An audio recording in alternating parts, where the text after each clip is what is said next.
Hey Waffle Gang, I do hope you're well. My name is Mark and today we're checking out some more Reddit stories, and if you do love a Reddit story, why not consider hitting that like, subscribe, maybe that notification bell too. And let's crack on with today's first story. Much love, guys. Now today's first story comes from the Am I the Arsehole subreddit and says, am I the arsehole for not chipping in for a Gucci bag or for a €3,000 birthday dinner I didn't plan?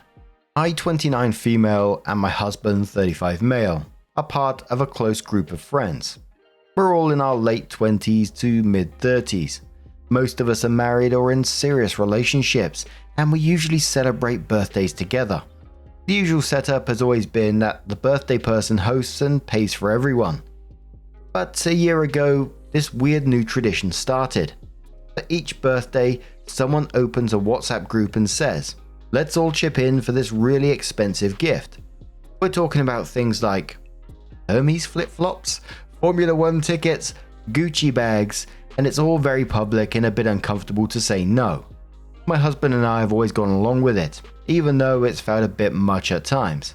For example, we paid around €300 towards a €1,500 Formula 1 ticket for my husband's best friend. Let's call him Tom. At the time, it felt okay, but now things are different. We're already parents to one child, we're trying for a second, and we just opened a new business which we fully funded from our own savings. Everyone in the group knows this, including Tom. We're doing fine financially, but we're definitely being more careful. These expensive group gifts are not something we feel comfortable doing anymore. A few weeks ago, it was my husband's birthday. One of the friends asked if I was going to open a WhatsApp group for a gift. I said no. My husband didn't want anything. We hosted everyone for a pool party, paid for everything ourselves, and were happy to do it. For the record, Tom gave my husband a nice bottle of tequila worth around €100. We appreciated it. I'm not complaining at all. I've never judged or compared gifts, and I've been genuinely grateful for every single one, no matter the price. 2 weeks later, it was Tom's girlfriend's birthday. He opened the group chat and said she would like a Gucci bag. I told my husband I didn't want to participate in this one. He agreed. We didn't reply in the group, but we bought her a €120 massage voucher as a gift. Her birthday was held at a really fancy and expensive beach restaurant. We went, enjoyed the event, had fun, made sure the birthday girl had a blast. A few days later, Tom wrote in the group that the bill was €3,000 and said that if anyone would like to contribute, they could. I told my husband I didn't want to chip in. We didn't choose the place, we gave her a gift, and again, we're being more mindful about money right now. He obviously agreed. Then Tom messaged my husband privately and said he expected us to help with the dinner bill since we didn't join the group gift. He said our €100 gift wasn't enough, brought up the fact that we'd always participated before, including for his Formula 1 ticket, and said we were being jerks for not pitching in at all this time.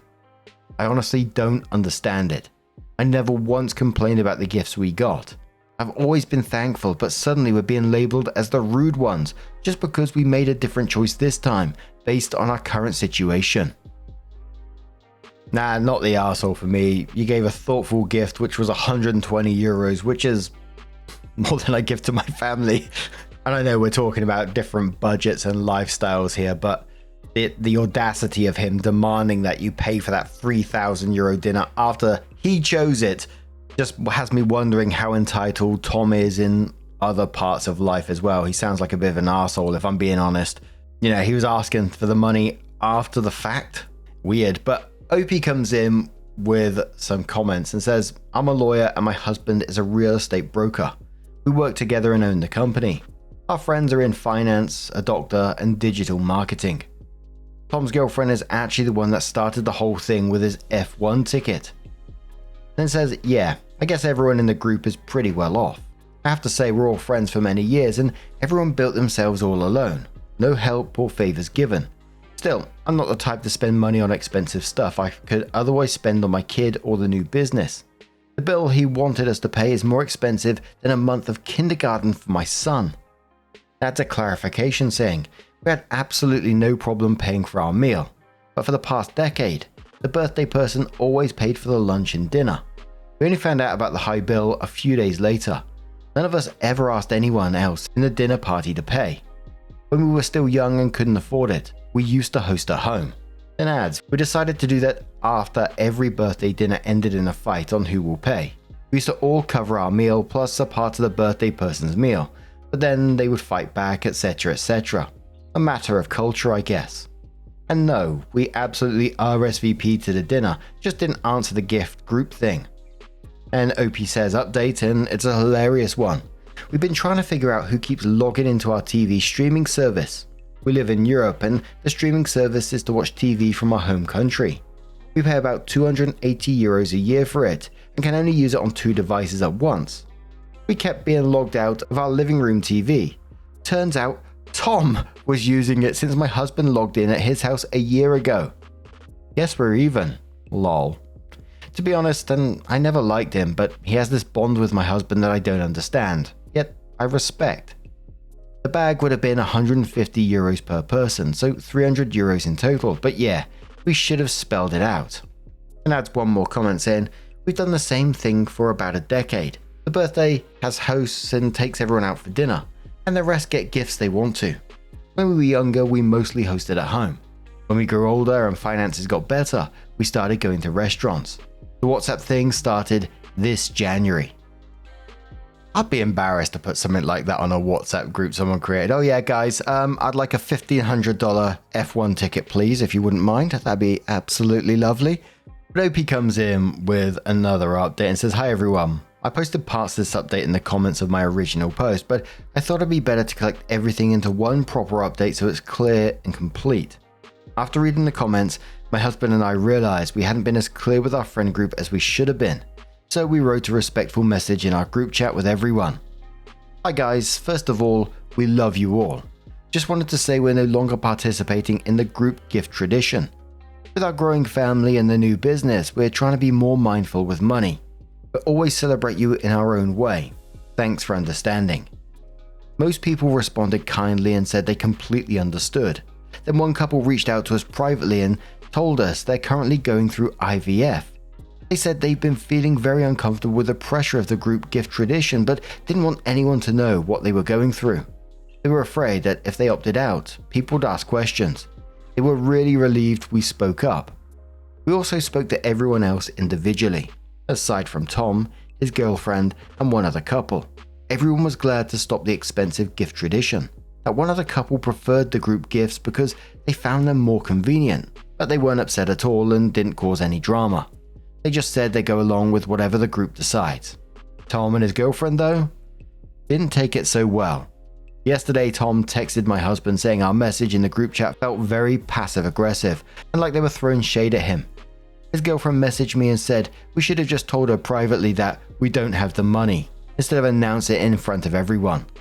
She was upset that now the tradition was over. I tried to keep it light and said, no problem, my birthday's coming up and I want a trip to Thailand for my whole family. She didn't respond. To make sure there were no hard feelings, we also sent Tom €200 to cover our share of the food and drinks from his girlfriend's birthday dinner. Then today we spoke with them again, and things got even more frustrating.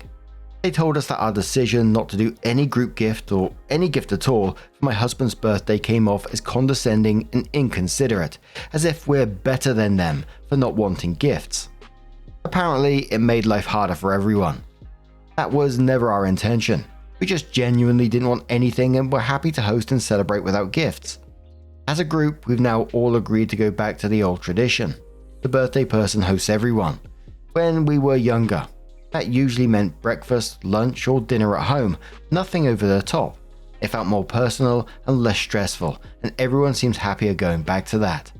Lastly, my husband and I have decided to take a step back from Tom. The whole situation made it clear that a lot of people in the group feel they can't say anything around him without him getting offended. We're not angry, just tired. We want to enjoy our friendships without walking on eggshells. Thanks again to everyone who commented on the original post. You helped us see that we weren't crazy for feeling the way we did. In the end, we think this reset was needed for us and the group. Info, we're a group of 5 couples. And a lot of people suspecting that Tom and the girlfriend are trying to crowdfund a lifestyle they actually can't afford after this. But the absolute entitlement, to get offended after this as well. If anyone said that to me, I would totally understand where they were coming from. And to host your friends at your place as well sounds absolutely lovely. But what do you guys make of this situation? Let us know your thoughts down in the comments below. Let's move on to another story. Now, our next story is titled, "My Girlfriend and I have never had sex." I don't know if it's never had sex or they never have sex, and it's been almost 5 years.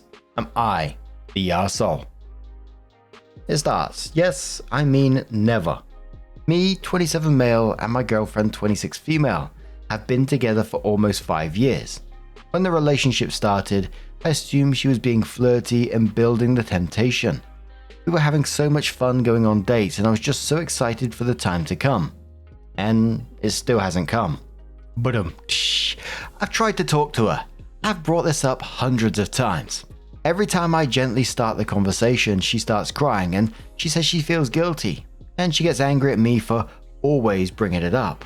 At the start, she said she has vaginismus.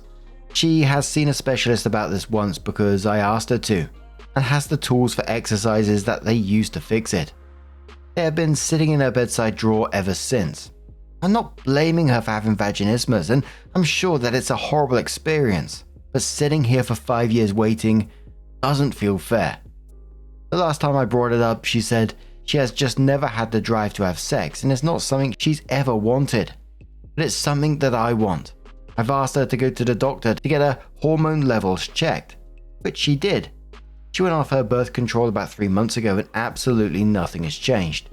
This makes it hard for me though, because it seems like she's starting to put in some kind of effort.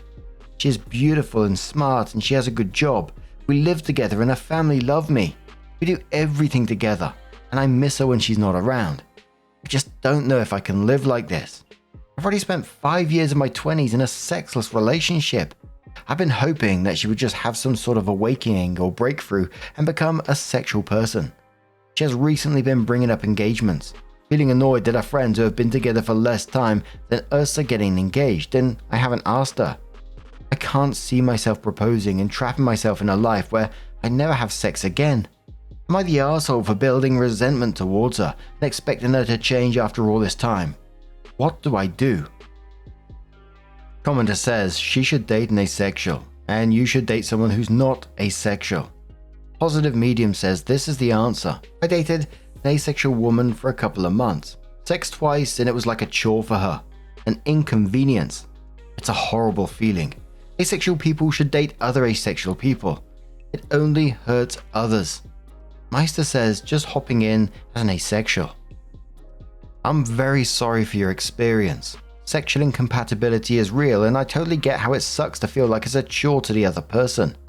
I just want to let everyone know that not every asexual person has no drive for sex. Asexual only means that we do not have sexual attraction, and even that can vary. Demisexuality means you have a very strong emotional bond, very strong, before feeling attraction. Imagine it like that. Libido is your hunger, sexual attraction your appetite, and sex is eating. Your experience was that the asexual person forced themselves to eat, but other asexuals might have a very, very slight appetite, or just enjoy the act of eating without having a direct appetite, or enjoy the feeling of being full, or enjoy seeing their partner that cooked their dinner happy when they eat their food. I just want to say that asexuality is a spectrum, and while a relationship with an asexual can be quite difficult, depending on how the sexuality manifests, isn't automatically impossible or unfair to both partners. Regarding the post, not the arsehole. The girlfriend might be asexual, but as she isn't letting OP in on the topic in a constructive way, and you both probably being sexually incompatible, I'd break up. You deserve to be talked to, and you have a need to be met. She obviously shouldn't force herself, but it's fully reasonable for you to say this relationship is unsatisfying to you.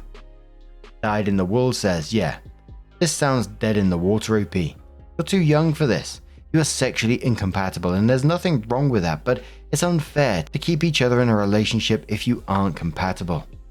So, it was around half a month later that OP came in with an update and said, it took a lot of courage and I finally made the decision for us to go our separate ways. It was a hard conversation for both of us to have, but it ended up being very amicable.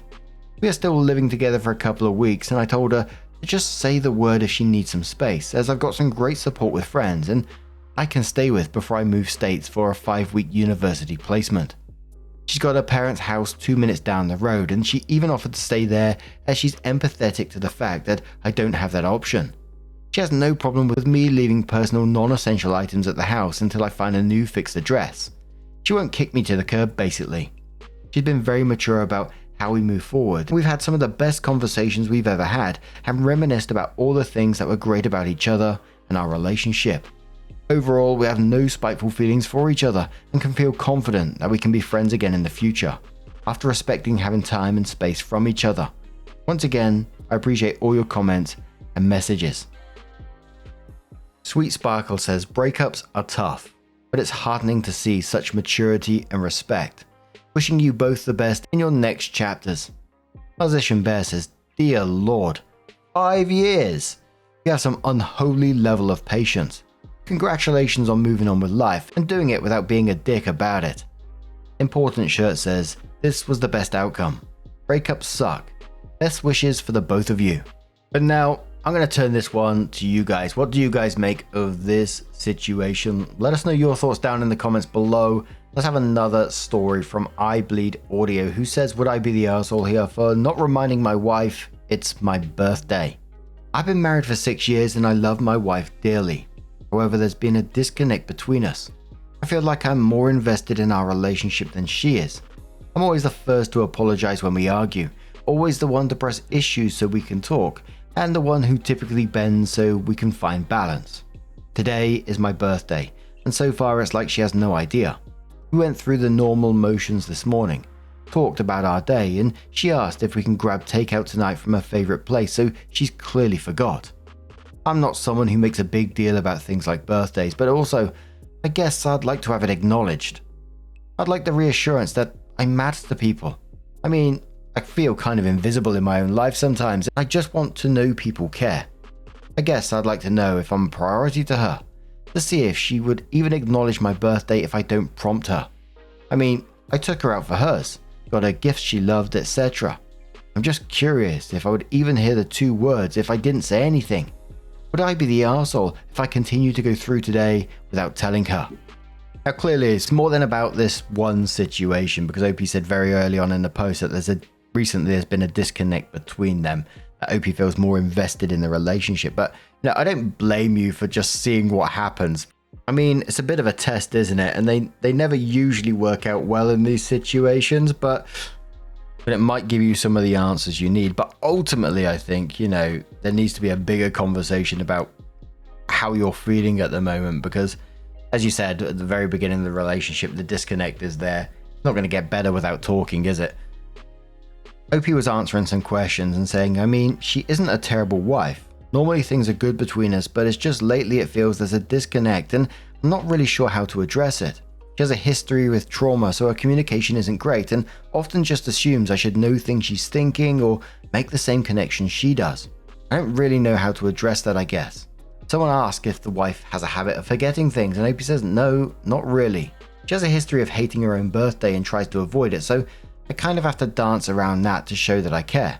Maybe she downplays mine because she hates her own. I don't know. Another one says, I'm not doing it to be petty or anything, just sometimes it feels like no one would really notice if I disappeared. Today just feels like that, I guess. And I'm not doing it as a gotcha moment or building ammunition or anything. I'd rather it wasn't the case, but I'm just letting it play out and see if she realizes or if it matters to her. I don't even really care about gifts. I mean, I'm an adult that kind of buys things as I need them. It's more just that she forgot. I'd like to feel like I matter enough to her to remember. I'd like her to just wish me a happy birthday, as stupid as that sounds. And I'm not going to throw things away over this. That would be ridiculous. I'm just not going to deny that it hurts that she's forgotten. Like, she'll keep up to date on things she's passionate about and tell me about them all the time, but something like this just gets dropped. And yeah, I think I'm just going to go this route. I don't want to tell her and have her just be reactionary. I'll tell her tomorrow and how it made me feel and try to work on us. Other people's birthdays matter to her, but not her own. Prior to our relationship, hers was never a priority to her family, partners, etc. I try to do something each year to show her I care and that the trend isn't continuing. My family usually tries to get together for dinner on our birthdays. Not like a party or anything, but just a "you matter to us" kind of thing. My wife has been invited to each of these and we've celebrated hers as well. And then everyone fucks up occasionally. I wouldn't divorce her over something this small. In her mind, it's probably not a big deal, but I just feel unappreciated. Then at some point later, OP does update the post and says, "So yesterday was my birthday and I was under the impression that my wife had forgotten. I got all up in my head questioning a lot of things in our marriage. My wife had earlier mentioned getting fast food from one of her favorite places, and it made me think that my birthday wasn't even on her radar. While following the advice I received, I didn't say anything to her. I went to pick her up from work and give her the keys. We're at a one car between us because mine is in the shop, and everything played out as normal. However, instead of going to the Crushed Red like she had mentioned, we pulled up at my favorite Mexican restaurant that we only go to on special occasions. Over the course of one massive burrito and some deep margaritas, we got to talking. She said it was really hard to not say anything, but she wanted to surprise me. I told her how I had felt and she was immediately apologetic. She blamed herself and I told her she had nothing to apologize for. She was trying to surprise me and I could have remedied everything by just communicating. We talked about our relationship a bit and had a good night. She asked me what I'd like to do and I just said a simple night, so we went home and watched a movie together I've been trying to get her to see, The Raid Redemption, which she actually really liked. All in all, it was a good night and a lot of my fears were misguided. I felt like I owed you guys an update after so many of you reached out yesterday. Hope you all have a good day." Hope he adds some more comments and says, "I mean, to be fair to her, we spent most of that day working. We currently work in the same building and she didn't have a whole lot of time to do or say much. I was stuck working and spiraling a bit for several hours. She was looking to surprise me with it after we got off for work. Honestly, she is really good to me. I was in an abusive relationship for years before her and ever since I've been on high alert for red flags to keep from having it happen again. This leads to me sometimes seeing things in a more jaded light than they need to be. She really is great, and while communication isn't perfect, sometimes we both really try. I mean, I did my best to not let on how I was feeling. I think if I had been more honest about it, she would have definitely responded. She wasn't being deliberately hurtful. It was an oversight and bad communication. She just wanted to surprise me, and to be fair, she did." It says, "Yeah, we both have past trauma, and it leads us to both being people pleasers. That makes communication hard sometimes, but we both really try our best at it. I know her well enough to know her tells. She was being genuine. Plus, this place is the kind of place you need to get a reservation. It gets crazy busy at night. She had already booked us a table. This was planned. And honestly, she's doing a lot. With my car being in the shop, she's driving us both to work, even though I'm scheduled an hour before she is. She just chilled for an hour to help me out. I also probably would have gotten more attention, etc. if I hadn't been dismissive. I played it off like it was fine and gave short answers to her messages. This was mainly on me not communicating well. I mean, once it clicked what her plan was, etc., I stopped feeling hurt. If anything, she felt so bad for making me feel that way, even if it was inadvertent. I told her not to hold on to it and that I wasn't upset anymore now that I understood the situation. I could have said something to her at any point, but was getting in my own head and digging myself deeper. I enjoy surprises. It was the not acknowledging my birthday up until that point that hurt. I really think she didn't mean to hurt my feelings at all. It was just accidental and I'm not going to hold it against her." And the final comment that says, "Yeah, bonded with my wife, ate a burrito the size of an infant, and watched a classic action movie. Pretty great night." And I know they talk about communication not being great, etc. I kind of like, one of the top commenters was saying the same as well, like not saying something for the person's whole birthday until that dinner turns up and then saying, "Oh, now I'm going to take you to dinner." It's like, yeah, it's a nice surprise at the end, but the thought of people forgetting you and making you feel like crap up to that point, it's like, oh, dearie me. And I get some people probably wouldn't mind that at all, but I was still kind of feeling like there's a lot more to this than just that party from the way OP was talking before. And, you know, OP putting in stuff like, sometimes it just feels like no one would notice if I disappeared, which was really quite sad to read, to be quite honest. But what do you guys make of this situation? Let us know your thoughts down in the comments below. Now, just a huge thank you for being here today, getting involved in the stories, your love, your support, your time. It always means the absolute world to me. So thank you so much. And hopefully I'll see you in the next one. Take care and much love.